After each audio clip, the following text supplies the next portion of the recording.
6/6। अगर 6/6 नहीं है, उग चुका है, तो मेडिकल पॉइंट है आपका 100% आंखों में। सुन भाई, और अगर आंखें अपनी चेक करनी है, एक तो हम वाइट वाला जो पट्टे के ऊपर पेपर चिपका रहता है A4 साइज वाला, उसके ऊपर पढ़ते हैं। जब वहाँ पे पढ़ते हैं, आपको बोलेंगे एक आंख बंद करो, तो एक आंख को जोर से नहीं दबाना है। अगर आपको बोले अगर फटा नहीं लगाए तो आंख को जोर से नहीं दबाना, इस चीज़ का विशेष ध्यान रखना। आंख बिल्कुल एकदम लाइट बंद होनी चाहिए। जब दूसरी आंख का नंबर आए तो आपको दिखे। अगर आपने ज़्यादा दबा दी तो आपको डब्बे से दिखने स्टार्ट हो जाएंगे। समझ भाई, थोड़ा सा फोकसिंग करना अपनी आंखों को, उन अक्षरों को ठीक से पहचानना है। क्लियर। और आंख के साथ में आपका होता है एक पेन टेस्ट। पेन टेस्ट के अंदर जब आप पेन के सामने देख रहे हो, वहाँ पे भर्ती में कई बार गलती ऐसे करते हैं कि दूसरी कोई एक्टिविटी चल रही हो या कोई पनिशमेंट चल रहा हो, तो बच्चे क्या नज़र उधर घुमा लेते हैं। सुन भाई, जब पेन टेस्ट आपका चल रहा है तो प्रॉपर पेन के ऊपर ही फोकस आपको करना है। क्लियर। ये अपना आप खुद से भी चेक कर सकते हो। अगर कोई छोटी मोटी दिक्कत है और पेन टेस्ट में समस्या हो रही है तो थोड़ी प्रैक्टिस आप करें पेन टेस्ट के ऊपर लगातार, जिसमें आप जब पेन नज़दीक लेके आते हैं तो दोनों आंखों के कोई आपके एक साथ नज़दीक आने चाहिए, एक साथ नज़दीक आने चाहिए। जब लेफ़्ट राइट कर रहे हैं तो दोनों एक साथ जाने चाहिए। ठीक है। आंखों के बाद में फिर आपका आता है नाक। नाक की हड्डी टेढ़ी मेढ़ी नहीं होनी चाहिए, इसको साइनस का पॉइंट बोलते हैं। नाक की हड्डी टेढ़ी मेढ़ी नहीं होनी चाहिए, प्लस नाक के अंदर कोई भी मांस नहीं बढ़ा हुआ होना चाहिए।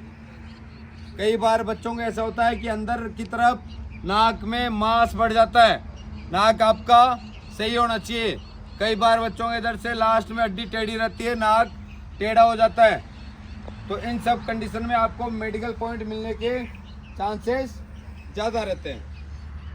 उसके बाद में आपका मुंह, जब आप मुंह खोल रहे हैं तो आपके मिनिमम 28 दांत होने चाहिए। पूरा खोलो बेटा।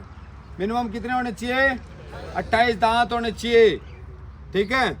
कैविटीज नहीं होनी चाहिए, आपके दांत साफ सुथरे हो। अगर किसी बच्चे के दांत ज़्यादा खराब है तो भर्ती में जाने से पहले अपने दांत साफ करवा के जाएं। और दांत के अंदर अगर कीड़ा लगा हुआ है, काला हो गया, खच गया, तो अपना दांत भरवा के जाना पहले से ही। समझ भाई। किसी को जैसे किसी के दांत बहुत ज़्यादा पीले हैं तो भी आपको मेडिकल पॉइंट मिलने के चांसेस रहते हैं। जब भर्ती में जाओ, जिस दिन मेडिकल हो उस दिन बढ़िया से ब्रश करके भी जाना। मुंह आपका बदबू नहीं मारना चाहिए। ये हो गया आपके दांत के पॉइंट। दूसरा मुंह में रहता है जो आपकी टंग रहती है, जीभ बाहर निकाल। जीभ बाहर निकालते हैं, उसके बाद में आपको बोलेंगे इसको पलटी मार, फोल्ड कर। जैसे आप जीभ को फोल्ड करोगे ना, ये पूरी इस तरह से फोल्ड होनी चाहिए। जिन बच्चों की दिक्कत रहती है, जो आपका लोअर ए बीम रहता है, ये ज़्यादा कनेक्ट रहता है जीभ के साथ में और जीभ ऐसे आपकी पलटी नहीं हो पाती है, उसमें भी आपको मेडिकल पॉइंट मिलने के चांसेस रहते हैं। ठीक है भाई। और तीसरा हो गया जो फेस कट। ये फेस कट आपका सीधा होना चाहिए। कई बार इसमें भी पॉइंट मिल जाता है। अगर किसी बच्चे का फेस कट बचपन से, जन्मजात से एक साइड से टेढ़ा है, एक साइड से टेढ़ा, तो इसमें भी आपको मेडिकल पॉइंट मिलने के चांसेस रहते हैं। साथ में उसके बाद में आपका कान। कान का पर्दा आपका एकदम साफ सुथरा होना चाहिए। उसके अंदर वैक्स नहीं होना चाहिए। क्या नहीं होना चाहिए? वैक्स नहीं होना चाहिए। कान का पर्दा फटा हुआ नहीं होना चाहिए। कान के पर्दे पे वाइट स्पॉट नहीं होना चाहिए। बहुत सारे बच्चे, और हमने भी प्रैक्टिकल करके देखा है, अगर किसी बच्चे के वाइट स्पॉट है कान के पर्दे के ऊपर, सफ़ेद धब्बा, तो हम यहाँ पे चाहे मेहंदी डाल लो चाहे कुछ भी डाल लो, उसका कुछ भी नहीं फर्क पड़ेगा। क्योंकि जो आपका पर्दा रहता है, आपने कीट देखा होगा ना, कीट भंवरा रहता है ना, भंवरा ऊपर से कितना चिकना रहता है एकदम। देखिए उसके पंख, एकदम चिकना रहता है, कान का पर्दा भी वैसे रहता है, उसके ऊपर कुछ भी चीज टिकेगी नहीं, जैसा है वो वैसा ही रहेगा। ये ज़्यादा किस कारण से होता है? जब हम स्विमिंग करते हैं, पानी में नहाते हैं, कान में पानी रह गया, या फिर हम फोर्सफुली पानी में किसी को गिराते हैं, उसका प्रेशर लगता है कान के ऊपर, तो ये धीरे धीरे वाइट स्पॉट बनने के चांसेस रहते हैं। वहाँ से पर्दा कमज़ोर होता है और हो सकता है कि उसमें छेद भी हो जाए।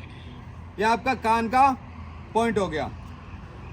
दूसरा, अगर किसी बच्चे के कान के पर्दे में छेद है और उसने सर्जरी करवाई है, तो सर्जरी का जो निशान है वो इधर रहता है पीछे।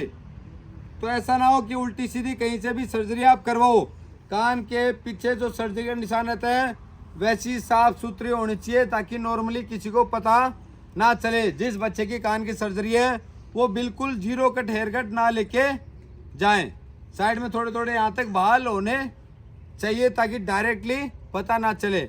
कई बार वैसे घुमा के कान के पर्दों बोलेंगे ऐसे करो ऊपर, समझ भाई, इसमें आपको मेडिकल पॉइंट मिलने के चांसेस हैं। तीसरा, इधर कान के बगल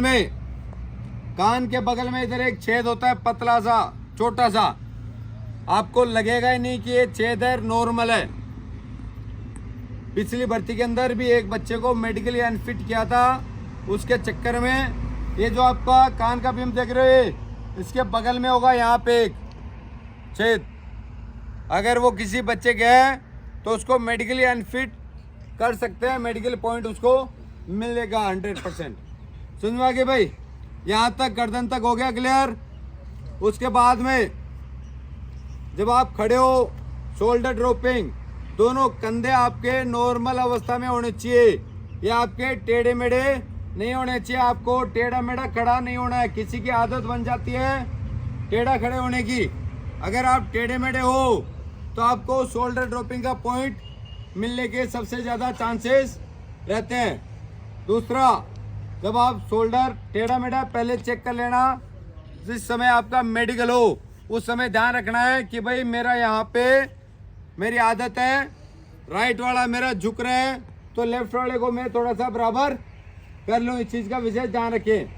तीसरा, शोल्डर के अंदर कूब रहती है, कई बच्चों की ऐसी आदत रहती है झुकने की, मोबाइल यूज करते करते धीरे धीरे यहाँ पे पीठ में इधर कूब बन जाती है, कूब, ठीक है। अगर वैसी किसी बच्चे के है तो वो कोशिश करें अपनी बॉडी को सीधा रखें, स्ट्रेट, पहले से अपनी कमियों को देख के जाना, ये कूब नहीं होनी चाहिए।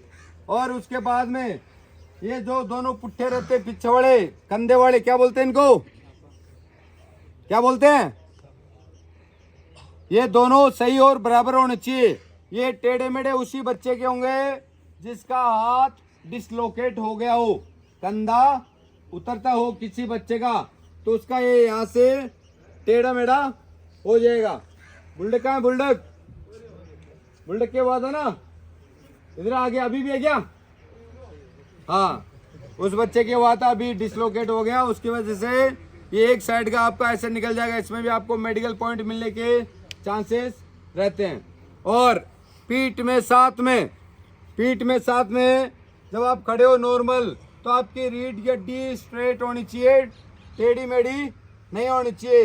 ये जन्मजात होने के चांसेस ज़्यादा रहते हैं। किसी बच्चे के जन्मजात हो तो हो सकता है कि थोड़ा टेढ़ापन हो, समझ में आएगी पीठ का। ओके, सामने की तरफ जब बच्चा नॉर्मल खड़ा है, आपका चेस्ट मापा जाएगा, कितना होना चाहिए? 5 सेंटीमीटर आपकी फ्लाउट होनी चाहिए। कितने होने चाहिए? 5 सेंटीमीटर। मिनिमम कितना होना चाहिए? 77 से 5 सेंटीमीटर आपकी फ्लाउट होनी चाहिए चेस्ट की। चेस्ट फुलाने का तरीका मैं आपको बता दूंगा कि किस तरह से चेस्ट आपको फुलाना है, कैसे हम बच सकते हैं, समझ भाई। और उसके बाद में चेस्ट के ऊपर अगर किसी बच्चे के लेफ्ट या राइट की तरफ यहाँ पे किसी प्रकार का पॉइंट जैसा दिख रहा है आपको, हल्का सा टिमकी सी दिख रही है, ब्लैक या डार्क ब्राउन, वो आपकी एडिशनल निप्पल का पॉइंट हो सकता है और वो टूटने के कम चांसेस है। अगर किसी बच्चे के है तो ध्यान रहे, अगर किसी बच्चे के है तो टूटने के कम चांस है वो ये लेफ्ट या राइट या फिर दोनों तरफ ये चीज हो सकती है, चाहे नीचे हो चाहे ऊपर हो। समझ में आ गई जवान। दूसरा, आपकी जो चेस्ट की जो हड्डी है, चेस्ट की जो हड्डी है ये बहुत ज्यादा ऊपर उठी हुई नहीं होनी चाहिए। कई बच्चों के हो सकता है कि जन्मजात ये दिक्कत हो कि एक साइड से सीना आपका दबा हुआ ज्यादा है या फिर गड्ढा पड़ा हुआ है, आपकी जो पंसलियां हैं बचपन से वो दबी हुई है। उस कंडीशन के अंदर अगर वो उन्होंने चेक किया ठीक से तो मेडिकल पॉइंट मिलने के चांसेस रहते हैं। समझो आगे जवान। हाँ, फिर यहां से आपके आगे हाथ, जब आप दोनों हाथ सीधे कर रहे हो, दोनों हाथ सीधे कर रहे हो तो दोनों कोने के बीच में गैप होना चाहिए, ये आपस में टच नहीं होनी चाहिए। ये 10 डिग्री तक आपका टेढ़ापन चल सकता है, 10 डिग्री तक चल सकता है। इससे ज्यादा होगा, आपस में कोने टच होगी तो आपको क्यूबिटस वल्गस मेडिकल पॉइंट मिलने के चांसेस रहते हैं। और हाथ के अंदर ये जो आपका कोनी के अंदर लचक का पॉइंट रहता है, अगर आपकी नॉर्मल कोनी है जैसे इस बच्चे की है, अगर किसी बच्चे के ज्यादा कोनी ऊपर आ रही है, हाथ नीचे जा रहा है, उस कंडीशन के अंदर आपको मेडिकल पॉइंट मिलने के चांसेस रहते हैं। और जब आप नॉर्मली खड़े हो, दोनों हाथ आपके सामने करवाए जाएंगे, आपकी अंगुलियां चेक की जाएगी, कोई टूटा फूटा नहीं होना चाहिए। प्लस आपके दोनों हाथ सीधे करने के बाद में वाइब्रेशन नहीं होना चाहिए हाथों के अंदर। अगर वाइब्रेशन किसी बच्चे के है तो प्रैक्टिस करें, अपनी 2 ईंटें उठा के अपने हाथों को और ज़्यादा मजबूत करें। समझ में आ गई जवान। हाथों के अंदर स्वेटिंग नहीं होना चाहिए, पसीना। अगर किसी बच्चे के हाथ में बहुत ज़्यादा पसीना आ रहा है तो जो चूना आता है नॉर्मली जो तम्बाकू में रगड़ के खाने वाला, आपको खाना नहीं है, उसको थोड़ा थोड़ा हाथों पे लगाओ और थोड़ी मेहनत करो अच्छे से, हाथों की चमड़ी मजबूत हो जाएगी तो आपकी स्वेटिंग धीरे धीरे ऑटोमेटिक कम हो जाएगी। सुन बाकी जवान, ये सारे आपके हाथों के पॉइंट हैं। अगर किसी बच्चे ने टैटू बनवा रखा है जो बाहर कहीं दिख रहा है तो उस कंडीशन के अंदर भी आपको मेडिकल पॉइंट मिलेगा, तो उसको अपना लेजर सर्जरी करवा के मिटवा लेना, तभी आप फिट होगे। ओके, जब आपका जो अपर बॉडी का मेडिकल जितने पॉइंट है वो मैंने आपको बता दिए। उसके बाद में जब लोअर बॉडी में आते हैं, लोअर बॉडी के अंदर बहुत कम बच्चों के रेट देखने को मिलता है कि जो स्ट्रक्चर रहता है ये आपके हड्डियों का जो जॉइंट रहता है, मतलब हजारों में एक आधे बच्चे के हो सकता है ऐसा कि वो ऊपर नीचे होके, एक पैर आपका छोटा एक पैर ऊंचा नीचा है। पहले एक केस ऐसा आया था, ठीक है। उसके बाद में आज जो आपका ग्रोइंग पार्ट रहता है, ग्रोइंग पार्ट के अंदर जो आपकी टोपी रहती है वो पूरी नीचे उतरवा के, उसके बाद में जो पेशाब वाला छिद्र रहता है उसके अंदर 2 छिद्र नहीं होने चाहिए, वो वहाँ पे चेक किया जाएगा। दूसरा, जो आपकी हाइड्रोसील रहती है उनके अंदर पानी भरा हुआ नहीं होना चाहिए, जो आपकी गोटियां हैं वो दोनों बराबर रहनी चाहिए। ऐसा नहीं कि एक में बहुत ज्यादा पानी भर गया तो भी आपका मेडिकल पॉइंट है। एक होता है वेरिकोज वेन, एक होता है वेरिकोसील। वेरिकोसील में जो आपकी गोटियां हैं उनके साइड में नसें दिखती है, जैसे पैरों के अंदर नसें निकलती है ना बहुत ज्यादा, वैसी नसें निकल जाती है बहुत ज्यादा। वेरिकोसील का भी मेडिकल पॉइंट मिलता है बच्चों को, उस चीज का भी ध्यान रखना, अपना चेक कर लेना। समझ में आ गई जवान। दूसरा, जब आपका मेडिकल हो रहा है आपको घुमा के झुका के जो पीछे का पार्ट है वो चेक किया जाएगा, उसमें आपका मस्से की दिक्कत नहीं होनी चाहिए। अगर किसी बच्चे के ऐसी कोई दिक्कत है उसका एक टेबलेट आता है, वो मैं आपको बता दूंगा पर्सनली, वो डॉक्टर की सलाह से ले लेना, बहुत ज्यादा कारगर है। दूसरा, जिन बच्चों की भर्ती नजदीक है वो गर्म खाना ना खाएं, बिल्कुल भी कोशिश करें ज्यादा से ज्यादा छाछ वगैरह खाएं, ठंडा खाना खाएं, ताकि आपकी मेडिकली समस्या ना हो। इस चीज का विशेष ध्यान रखना। बाद में घूमते रहोगे उससे बढ़िया अपना पहले से ही केयर कर लेना। सुन बाकी जवान। और जब नीचे आते हैं पैरों पे, दोनों पैर मिले बेटा, ये आपकी नोकनी की समस्या नहीं होनी चाहिए। आपके जब दोनों पैर मिले, दोनों पैरों के बीच में इधर कम से कम 1 अंगुल जितना गैप हो, कोशिश करो 1 अंगुल जितना गैप आपके दोनों पैरों के बीच में होना चाहिए। दोनों पैर पंजे आपके मिले हुए, एड़ी आपकी मिली हुई, इस तरह से आपका गैप होना चाहिए घुटनों के बीच में।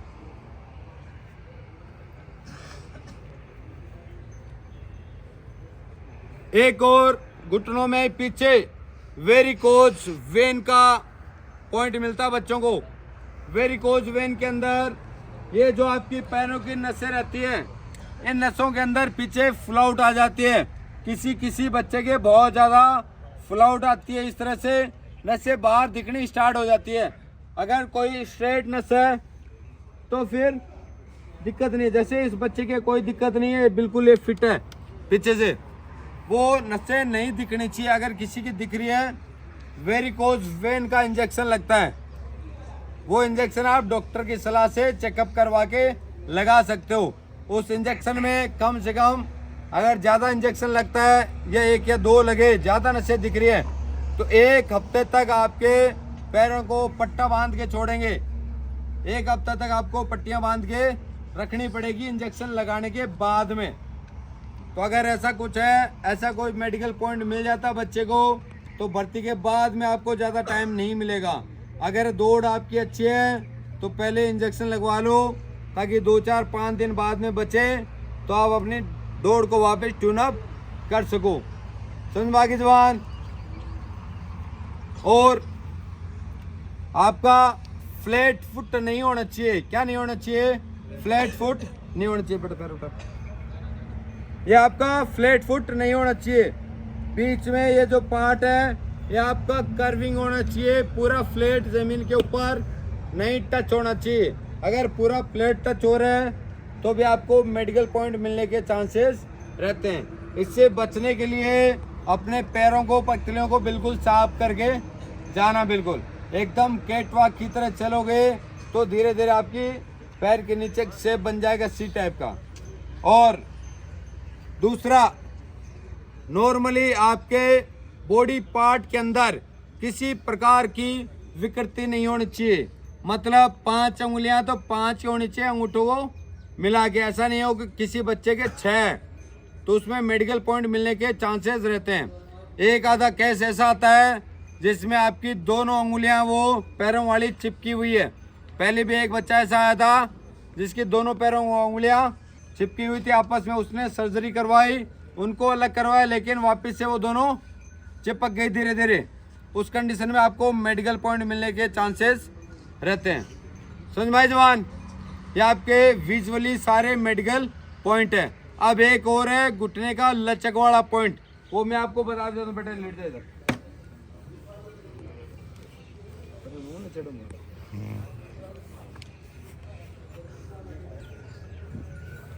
ओके जवान ध्यान दे, वैसे थोड़ा बेटा और पैर ऊपर आने चाहिए। एक बंदा इधर आ जाओ, ऐसे हाथ लगा लो।